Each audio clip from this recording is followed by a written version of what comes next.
আর তোমাকে ধন্যবাদ দিই।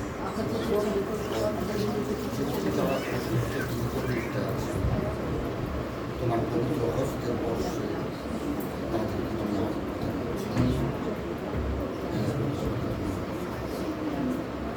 তুমি আর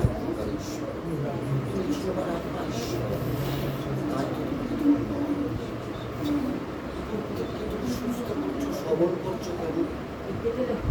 তুমি তোমার পবিত্র বাক্যে বলেছো আমাদের ব্যথা বেদনা ব্যাধি সকল যাতনা যন্ত্রণা সকল তুমি তোমার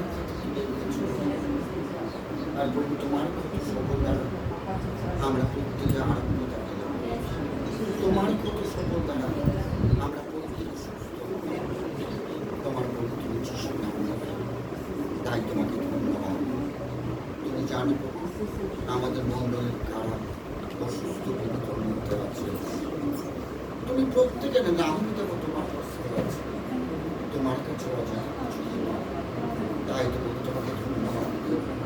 তোমার পবিত্র আত্মার উপস্থিতিতে তোমার পবিত্র হাতের স্পর্শে প্রত্যেকে সুস্থ হয়ে আর এই প্রত্যেকটি আত্মাটা বলুন আমি তোমার নিচে রাখলাম আর তোমার রক্তে সুস্থতাকে তাই তোমাকে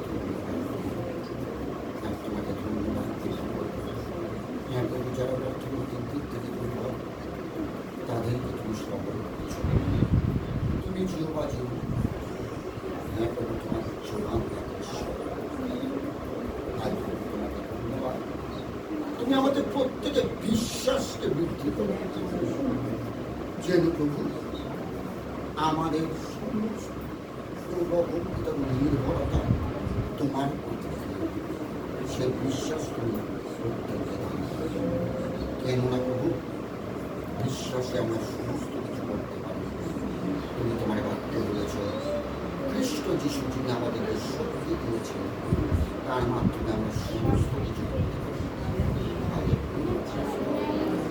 আমরা সমস্ত শয়তান দেওয়ার কর্তৃত্বকে সমস্ত দুষ্ট আত্মাকে সমস্ত মন্দ শক্তিকে বন্দী করলাম যিশু নামে।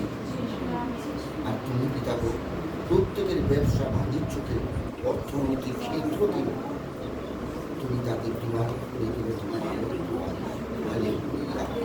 তোমার আলোয় আলোকিত করছো যিশু নামে। তাই তোমাকে ধন্যবাদ। প্রত্যেকের অর্থনৈতিক ক্ষেত্রকে তুমি আশীর্বাদ করছো কেননা ঈশ্বর খ্রিস্ট যিশুতে স্থিত আপন সম্পদ আমাদের সকল প্রয়োজনে যোগান দিয়ে চলেছে। আর তোমাকে ধন্যবাদ। তুমি প্রত্যেকের দশমাংশকে আশীর্বাদ করেছো তোমার পবিত্র যিশু নামে। তোমার পবিত্র বাক্য অনুযায়ী প্রভু তুমি স্বর্গের ভাণ্ডারকে খুলে দিয়েছো। প্রত্যেকের দশমাংশকে তুমি অপরিমেয় আশীর্বাদিত করছো তোমার পবিত্র যিশু নামে। আর প্রত্যেককে প্রভু প্রত্যেককে এই দশমাংশের মধ্যে থেকে অভিশাপ থেকে তুমি মুক্ত করবে। হ্যাঁ প্রভু এই দশমাংশের মধ্যে দিয়ে অভিশাপকে তুমি আশীর্বাদে পরিণত করবে। তাই তোমাকে ধন্যবাদ যিশু নামে যিশু খ্রিস্টের নামে। প্রভু সারা পৃথিবীর মালিক তুমি, দৃশ্য কি অদৃশ্য সমস্ত কিছু তোমার সৃষ্টি। তাই তো আমরা ছোট কথায় মনে করব আমরা ধন্যবাদ ধন্যবাদ করছি যিশু খ্রিস্টের নামে।